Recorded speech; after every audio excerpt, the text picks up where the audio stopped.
For 29 years, the historic June 12, 1993 presidential election has been a talking point in reference to Nigeria's democratic journey.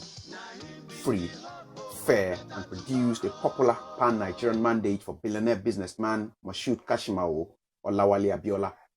But he never lived to enjoy the mandate, as the same military junta that organized the election annulled the exercise for some incoherent reasons.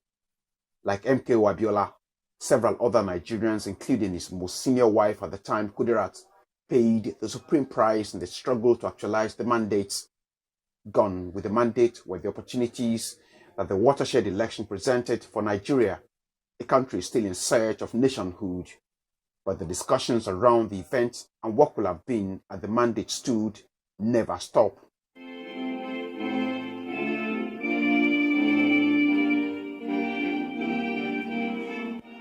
The annual ritual at the home of the late Abiola in Ikeja, Lagos is held on Sunday, with pro-June 12 democracy activists gathering alongside members of the late Abiola's family. Again, it is a story of deep reflection on the processes of the election, with specific focus on the roles of different actors. June 12 is a story of personal sacrifice. It's a story of collective struggle, and it's a national symbol. It is a personal sacrifice because that event in process and its outcome has cost people life and blood. It has altered people's life. The day is now officially Nigeria's Democracy Day in recognition of its importance in the country's history, and guests here are happy about that. But the worry for majority of them is that the process of recruiting political leaders appears more corrupted almost 3 decades after June 12 presented a bright democratic light for Africa's most populous nation. Nigeria must get it right in remembrance of Chief MKO Abiola. We must go back to that pre-January 15, 1966 era, when we practiced true fiscal federalism. But the big question that continues to haunt us is that the people have begun to feel weary about this, their democracy. And so whatever it takes for us to return this country to democracy from this pseudo-democracy of now must be done. Bring it here. An unusual guest, Mr. Peter Obi, who is seeking to lead Nigeria in next year's election, joins the event midway, just when a comparison between the June 12 election and the current process is being discussed. And this is how he intervenes. And using this occasion to call all of us who are still practitioners in politics of Nigeria to recommit ourselves to building the ideals which our great father stood for and died for.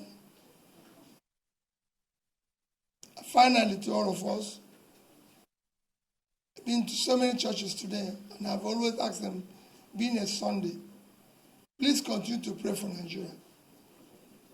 Continue to pray for Nigeria.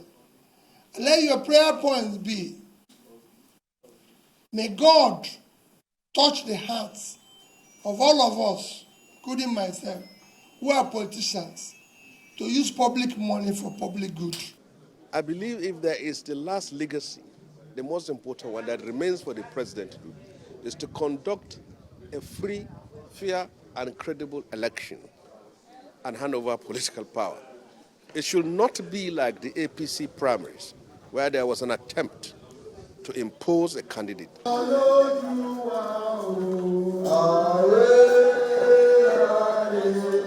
29 years after, God has preserved many of you who fought so valiantly, so sacrificially, and many of you are here today to pay tribute to that struggle, not just to my father, but also to yourselves, for your valor, for the fact that you stood up to tyranny, for the fact that you risked imprisonment, exile, and death.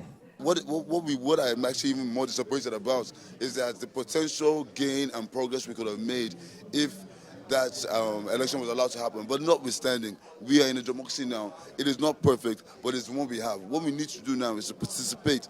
As the event winds down, guests are reminded that one big positive of the June 12, 1993 election is a proof that against all odds, Nigerians can do the right thing, and the right thing Nigerians must do, beginning with the 2023 elections, when it will have been 30 years, when the people forgot every other sentiment to vote the candidate that they believed could get the job done.